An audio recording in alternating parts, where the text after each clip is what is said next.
Assalamualaikum warahmatullahi wabarakatuh. Halo anak-anak, selamat pagi. Bagaimana kabar kalian dan keluarga? Semoga senantiasa dalam keadaan sehat walafiat dan tidak kurang suatu apapun. Oke, sebelum kita melanjutkan pada pembelajaran hari ini, mari kita berdoa menurut agama dan kepercayaan masing-masing. Berdoa dimulai.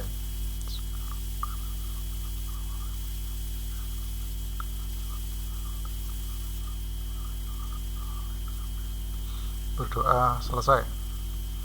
Oke anak-anak, ini masuk semua ya. Oke, Bapak harapkan kalian semakin termotivasi dan semakin semangat dalam pembelajaran, karena banyak hal-hal yang baru yang nanti bisa Bapak share, yang bisa Bapak bagikan ke kalian. Jadi Bapak harap ya sering berkunjung ke YouTube Bapak, ya ke channel Bapak. Nggak subscribe nggak apa-apa, yang penting nonton, yang penting bisa nambah ilmunya ya. Oke, kita mereview yang pertemuan hari Senin kemarin ya. Jadi gelombang sebagai cahaya sebagai gelombang karena memiliki beberapa sifat. Yang pertama, betul, dia mengalami pemantulan. Yang kedua, betul, mengalami pembiasan. Kemudian berikutnya mengalami difraksi. Kemudian merupakan gelombang elektromagnetik ya, yaitu gelombang yang tidak memerlukan medium dalam proses perambatannya. Kemudian dapat diuraikan ya, mengalami difraksi. Oke. Kemudian hari ini Bapak coba untuk ke slide share ya. Nah, ke PPT-nya ya. Nah, ini secara utuh. Kemarin sudah, nah ini Bapak ke sini. Jadi Bapak perdalam di bagian yang di sini dulu ya. Oke. Di pemantulan cahaya atau refleksi ini dikelompokkan menjadi dua golongan ya, yaitu pemantulan teratur dan pemantulan tidak teratur. Sementara untuk benda yang ada di sekitar kita itu dikelompokkan menjadi dua golongan. Yang pertama adalah sumber cahaya, yaitu semua benda yang dapat menghasilkan cahaya sendiri. Kemudian yang kedua adalah benda gelap, yaitu benda yang tidak dapat menghasilkan cahaya sendiri. Kalau sumber cahaya contohnya adalah ya bintang ya, paling terkenal ya matahari sebagai bintang. Kemudian benda gelap ya banyak ya, planet kita, kemudian satelit pengiringnya ya. Oh, nah udah pergi dulu ini. Oke. Kemudian benda gelap dibedakan menjadi tiga macam. Yang pertama adalah benda tembus cahaya, yaitu benda yang dapat meneruskan sebagian cahaya. Kemudian benda tidak tembus cahaya, yaitu benda yang tidak dapat meneruskan cahaya. Dan benda bening, yaitu benda yang dapat meneruskan hampir seluruh cahaya yang mengenainya. Nah, ini hanya mereview yang minggu kemarin. Nah, ini pemantulan cahaya ini mengikuti hukum Snellius, di mana sinar datang, sinar pantul, dan garis normal terletak pada satu bidang datar. Sudut datang dan sudut pantul cahaya sama besar. Nah, kemudian pemantulan cahaya itu dibedakan menjadi dua, yaitu pemantulan teratur, terjadi pada permukaan yang rata ya. Kemudian yang kedua adalah pemantulan baur atau difus atau tidak teratur, jika terjadi pada permukaan yang tidak rata atau kasar. Berikutnya adalah ini pada cermin udah ya.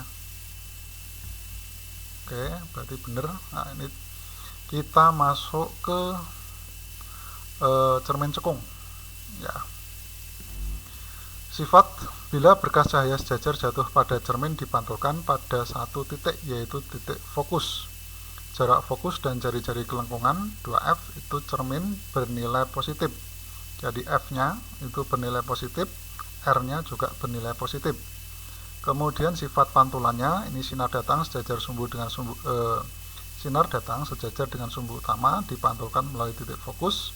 Kemudian sinar datang melalui titik fokus dipantulkan sejajar dengan sumbu utama. Ini nanti berkaitan dengan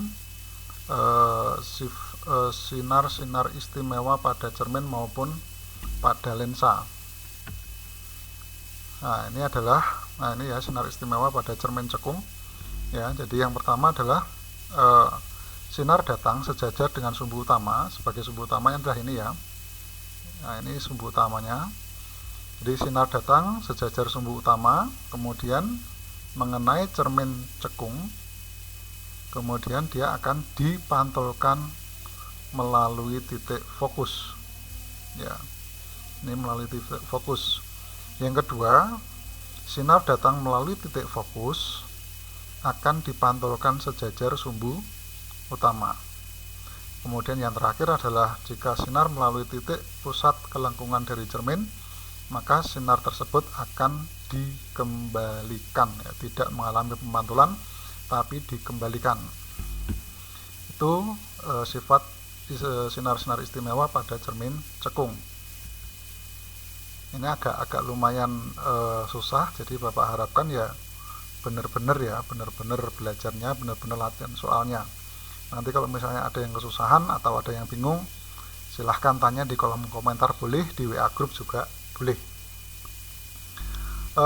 Efek posisi benda pada sifat bayangan yang dihasilkan cermin cekung. Benda yang berada di antara titik fokus dan pusat cermin, ya, S lebih kecil dari F atau bendanya di ruang 1. Oke, dalam cermin itu nanti akan dikenal ada nomor benda dan nomor bayangan, ya, ada untuk ruang bayangan dan ruang benda. Perhatikan di sini antara O dengan F itu kita sebut sebagai ruang pertama, ya, antara O dengan F. Kemudian antara F dengan P, ya, antara F dengan P ini kita sebut sebagai ruang kedua, sementara P ke belakang, lebih besar dari P, ini kita sebut dengan ruang ketiga. Sementara yang berada di belakang cermin ini itu menunjukkan bahwa itu adalah ruang 4, ya. Kalau di sini biasanya dia bersifat maya. Apa itu maya? Maya itu tidak dapat ditangkap oleh layar, ya, jadi tidak kelihatan. Oke, perhatikan di sini ini adalah proses pembentukan bayangan pada benda di ruang 1, ya. Syarat dari pembentukan bayangan adalah ruang 1 ruang benda ditambah ruang bayangan itu sama dengan 5, ya. Jadi kalau bendanya berada di ruang 1, maka bayangannya pasti berada di ruang 4. Nah, kita sambil perhatikan gambar di sini. Jadi bendanya di sini, kemudian kita menggunakan dua sifat sinar istimewa pada cermin cekung. Yang pertama adalah, ya, sinar sejajar dengan sumbu utama. Ya, di sini ya, sinar sejajar sumbu utama, kemudian dipantulkan melalui titik fokus. Kemudian titik fokus ini ditarik ke belakang, titik-titik, ya, ini menunjukkan dia bersifat maya. Ya, di sini, kemudian dari titik di sini juga di bendanya, ya, kita ambil, ya, sinar yang melalui pusat kelengkungan cermin P itu akan diteruskan. Ini sampai ditarik ke belakang, ini juga titik-titik. Nah, perpotongan dari sinar istimewa yang pertama dan kedua itu nanti akan membentuk bayangan maya, ya, bayangan yang berada di belakang cermin. Nah, dari sini kita bisa mengetahui, ya, sifat bayangan bendanya seperti apa sih. Yang pertama, perhatikan, ya, karena dia bersifat berada di belakang cermin, maka dia bersifat maya, maka gambar dari bayangannya berupa titik-titik. Itu yang pertama. Yang kedua, perhatikan di sini, ya, benda berada di ruang 1 itu tingginya seperti ini, tapi dia berada di ruang 4 menjadi seperti ini, maka dia mengalami perbesaran, maka dia diperbesar. Kemudian perhatikan lagi di sini, ya. Jadi dia sama-sama menghadap ke atas, maka kita menyebutnya sebagai tegak. Ya, jadi sifat bayangan dari benda yang berada di ruang 1 pada cermin cekung adalah maya, tegak, diperbesar. Itu pada cermin cekung. Nah, kalau berada di ruang 2, caranya sama, ya, gunakan dua sifat sinar istimewa pada cermin cekung. Yang pertama adalah sinar yang melalui titik fokus akan dipantulkan sejajar sumbu utama. Kemudian sinar yang sejajar sumbu utama akan dipantulkan seolah-olah melalui titik fokus. Ya, pertemuan antara sinar istimewa yang pertama dan kedua nanti dibentuklah bayangan. Ini bayangan di depan cermin harusnya nyata, ya. ya, dia harusnya nyata. Karena dia nyata, maka ini harusnya bukan titik-titik tapi berupa garis lurus. Kemudian kita tentukan sifat bayangannya ya. Yang pertama, dia karena berada di depan cermin pasti bersifat nyata. Kemudian bendanya menghadap ke atas sementara bayangannya menghadap ke bawah, maka dia bersifat terbalik. Kemudian perhatikan besarnya ya, bendanya sekian kemudian bayangannya sekian, maka mengalami perbesaran. Pusing? Oh iya, sama-sama pusing kita ya. Oke, dan seterusnya ini juga prosesnya sama. Kalau bendanya berada di ruang 3 ya, nanti bayangan yang terbentuk pasti di ruang 2, sifatnya pasti nyata, terbalik, dan diperkecil. Jadi nanti kalau kalian sudah hafal ya nomor benda, nomor bayangan, dari misalnya 2 menjadi 3 itu diperbesar, dari 3 menjadi 2 itu diperkecil, dan seterusnya, itu akan gampang. Jadi kalian nggak perlu menghafal atau menggambar jadi sifat-sifat sinar istimewa, itu nggak perlu ya. Oke, kemudian kita lanjut ke cermin cembung. Sinar yang jatuh pada cermin cembung dipantulkan seolah-olah berasal dari titik fokus.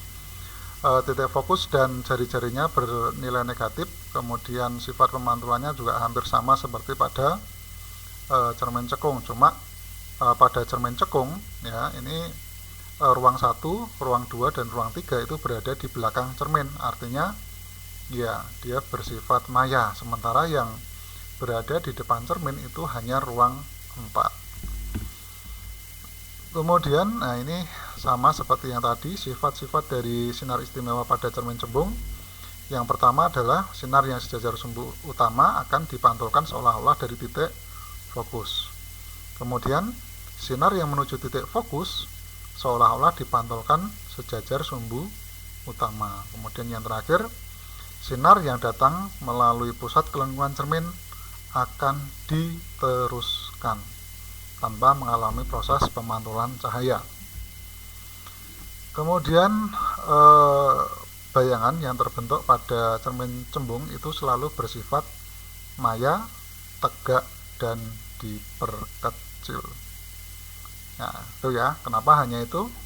Karena yang bersifat nyata itu hanya di ruang 4, ruang 1, ruang 2, dan ruang 3 itu bersifat maya. Maya itu apa sih artinya Pak? Maya itu tidak dapat ditangkap oleh layar ya, imajiner, bayangan imajiner yang berada di belakang sisi pemantul dari cermin tersebut.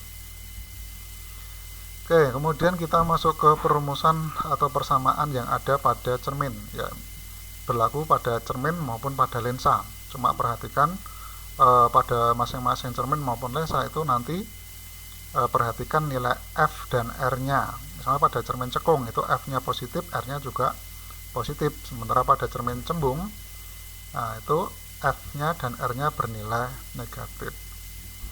Untuk rumus umumnya ya, jadi 1/S, S itu merupakan jarak benda, kemudian 1/S aksen merupakan jarak bayangan, sementara F itu merupakan titik fokus, di mana titik fokus itu kalau dia kaitannya dengan jari-jari kelengkungan cermin, maka setengah dari jari-jari kelengkungan cermin. Jadi gunakan rumus ini, 1/F sama dengan 1/S ditambah 1/S aksen. Kemudian untuk perbesaran bayangan itu bisa menggunakan rumus ini ya, bisa salah satu, bisa H aksen per H, atau juga bisa dalam bentuk mutlak S aksen per S. Kalau misalnya dia ada tanda mutlak seperti ini, artinya dia bernilai positif ya, jadi tidak ada yang bernilai negatif. Perbesaran itu pasti dia selalu positif, tidak ada yang negatif, walaupun kalau dalam perhitungannya nanti dalam koma ataupun dalam pecahan nggak masalah. Perbesaran ini kalau dia kurang dari 1 maka sifatnya diperkecil. Diingat-ingat ya, M kurang dari 1 diperkecil, M sama dengan 1 dia sama besar, M lebih dari 1 dia mengalami sifat perbesaran. Oke, nanti untuk latihan soal boleh dicoba ya, nanti bapak kasih soal ya atau gimana, nah, nanti coba lihat keadaan ya. Oke. Nah, ini untuk pembiasan cahaya nanti kita lanjut di minggu berikutnya, karena bulan depan itu masih Mei, kalau nggak salah mungkin di bulan Juni kalian baru US ya, baru UAS, baru PAS. Oke, kayaknya itu dulu untuk hari ini. Kalau misalnya ada yang perlu dipertanyakan, silahkan dipertanyakan.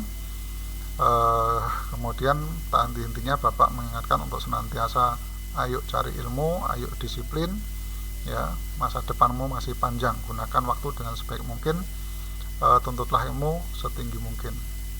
Oke, jaga kesehatan selalu, kita bertemu lagi di minggu depan. Oke ya, Bapak cukupkan untuk hari ini, kurang lebihnya terima kasih. Wabillahi taufiq wal hidayah. Wassalamualaikum warahmatullahi wabarakatuh. Terima kasih atas segala perhatian dan partisipasinya. Selamat pagi.